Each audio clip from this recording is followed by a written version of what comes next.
Operation সিঁদুরে বীরত্বের জন্য বীর চক্র পদকে সম্মানিত মণিপুরের রিজওয়ান মালিক। পাকিস্তানি ঘাঁটি এবং সামরিক অবকাঠামো লক্ষ্য করে বিশেষ অভিযানের অংশ নিয়ে ভারতীয় বায়ুসেনার স্কোয়াড্রন লিডার রিজওয়ান মালিক পেলেন শ্রেষ্ঠ সামরিক সম্মান বীর চক্র।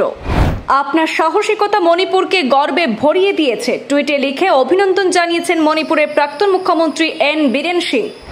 ৭৯তম স্বাধীনতা দিবসে বীর চক্র পুরস্কার লাভ করে মণিপুর রাজ্যকে গর্বিত করেছেন ভারতীয় বায়ুসেনার স্কোয়াড্রন লিডার রিজওয়ান মালিক। দেশ রক্ষার ময়দানে আবারও উজ্জ্বল হলেন মণিপুরের এক বীর সন্তান। অপারেশন সিঁদুরে অসাধারণ সাহসিকতার জন্য ভারতীয় বায়ুসেনার স্কোয়াড্রন লিডার রিজওয়ান মালিককে প্রদান করা হয়েছে দেশের অন্যতম শ্রেষ্ঠ সামরিক সম্মান বীর চক্র।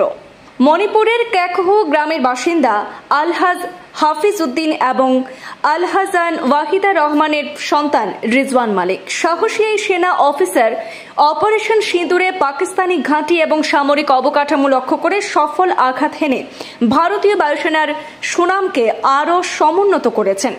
মণিপুরের মুখ্যমন্ত্রী অর্থাৎ প্রাক্তন মুখ্যমন্ত্রী এন বীরেন সিং সামাজিক যোগাযোগ মাধ্যমে স্কোয়াড্রন লিডার রিজওয়ান মালিককে অভিনন্দন জানিয়ে এক বার্তায় তিনি লিখেছেন, আপনার সাহসিকতা মণিপুরকে গর্বিত করেছে।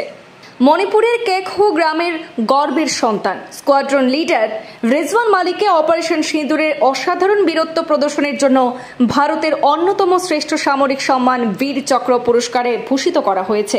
দেশ রক্ষার জন্য তার সাহসী ভূমিকা পুরো মণিপুর রাজ্যকে গর্বিত করেছে। ব্যুরো রিপোর্ট, পূর্বাঞ্চল প্রতিদিন।